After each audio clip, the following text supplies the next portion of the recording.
Ça y est les amis, après plusieurs jours d'attente et de teasing de la part de Rogue Company sur les réseaux sociaux, le nouveau Rogue est enfin disponible. Alors très bonne nouvelle, c'est un sniper. Il y a enfin un deuxième sniper dans le jeu. Avant il y avait uniquement Fantôme qui pouvait donc permettre de jouer au sniper. Là on a enfin un deuxième personnage qui permet donc de pouvoir quasiment à toutes les games jouer au snipe et c'est vraiment très cool. Aujourd'hui on est là donc pour parler de ce nouveau Rogue qui s'appelle donc The Fixer. On va parler un peu statistiques, compétences et à la fin il y aura une petite compilation de clips que j'ai fait avec The Fixer. Alors forcément j'ai pas pu faire une centaine de clips sur The Fixer parce qu'il est sorti il y a exactement 6 heures au moment où je tourne cette vidéo, donc il n'y en a que quelques-uns mais ils sont très qualitatifs, j'en suis très fier et ça sera donc en deuxième partie de vidéo. Première partie de vidéo on va parler donc du Rogue en lui-même parce que c'est très spécial, première fois que Rogue Company sort un Rogue payant. Je tiens à préciser que j'ai pris le pack fondateur intermédiaire, je crois celui du milieu, pour avoir l'accès à tous les Rogues. Lorsque Dahlia est sorti, nouveau Rogue qui est sorti il y a maintenant un mois ça je crois, lorsqu'elle est sortie, si tu avais le pack fondateur, et ben elle était gratuite, tu pouvais la jouer. Sauf que maintenant, The Fixer est payant. Alors il y a deux façons de le payer, soit avec des Rogue Bucks, il coûte donc 700 Rogue Bucks, ou alors 20 000 points de réputation. En l'occurrence j'avais 19 700 points avant que le Rogue sorte, donc j'ai encore joué un peu pour avoir 20 000 points et je l'ai acheté avec ces points. Donc vous pouvez avoir ce Rogue totalement gratuitement juste si vous jouez au jeu.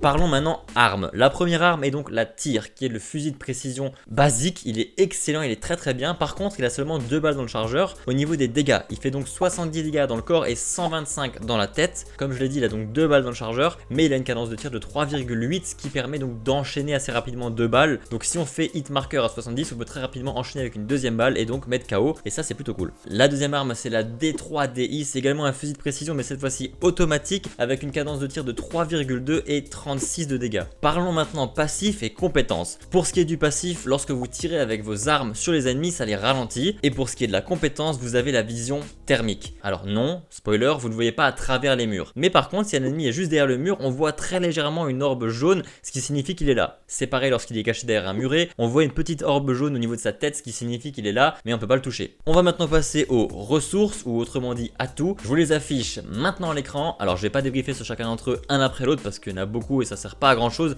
S'il y en a un qui vous intéresse, je vous laisserai mettre sur pause sur la vidéo, mais maintenant on va passer à autre chose. On va maintenant passer à la description physique et la description écrite de Fixer. La description de Fixer dans le jeu est la suivante. On dit que Fixer est capable de régler tous les problèmes. Il met ses talents d'assassin au service des plus fortunés. D'où un peu ce style de lunettes assez stylé. D'ailleurs parlons un peu style, parlons un peu élégance. Je trouve qu'il est très classe. C'est un personnage qui a beaucoup de flow avec ses lunettes. Je trouve que ça ajoute quelque chose. Franchement, c'est un caractère et un personnage très cool dans le jeu. Je suis très content de ce nouvel ajout. En plus de ça, c'est un sniper. J'adore le sniper. Fantôme, c'était cool, mais effectivement, quand il y avait que elle et que tu pouvais pas la pique et que tu la faisais voler, bah t'étais comme un con. Tu devais jouer avec une SMG ou une AR et c'était un peu dommage. Là maintenant, on a deux snipers à disposition, dont un qui a une vision nocturne, enfin vision thermique qui est vraiment cool. C'est trop cool. Franchement, c'est hyper intéressant. Et comme dit, vu que c'est pas un rogue gratuit, tout le monde ne l'a pas encore, donc il reste encore facilement piquable en début de partie. On peut facilement le choper, etc. Donc c'est plutôt cool. Bon, je pense que j'ai fait le tour de tout ce que je voulais dire sur Fixer. On va maintenant passer à la petite compilation des clips que j'ai fait ce matin. Alors honnêtement, il y en a qui sont al dente, ils sont vraiment parfaits. Il y a peut-être eu un petit clutch ou deux, je sais pas, vous allez voir. Et pour ceux qui joueraient à Rogue Company, qui vont jouer avec Fixer et qui peuvent se filmer, restez jusqu'à la fin de la vidéo, j'ai une petite annonce pour vous. Mais bref, je vous laisse sur la petite frag movie compilation de Fixer. À tout à l'heure.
Bon, voilà, j'espère que cette petite compilation vous aura plu. Moi j'ai pris énormément de plaisir à jouer avec Fixer, je vais encore le sécher pendant plusieurs jours parce qu'il est vraiment excellemment bien. J'adore jouer avec ce personnage, c'est trop cool. Maintenant la petite annonce que je voulais faire, c'est que je vais faire très prochainement une frag movie, une vraie frag movie, vraiment montée de fou, etc. uniquement sur Fixer. Mais j'ai pas envie d'utiliser que mes clips, donc si vous avez des clips avec Fixer et vous pouvez me les envoyer, contactez-moi sur Instagram juste ici et je vous dirai comment on fait pour l'échange de vidéos, etc. Et vous serez peut-être dans la frag movie finale. Bref, je pense que j'ai fait le tour de tout ce que je voulais dire. Si vous avez aimé la vidéo, n'hésitez pas à lâcher un petit pouce bleu et à vous abonner à la chaîne si ce n'est pas déjà fait. Sur ce les amis, c'est la chaîne du JDV, je vous dis à la prochaine pour une nouvelle vidéo. Ciao tout le monde, see you.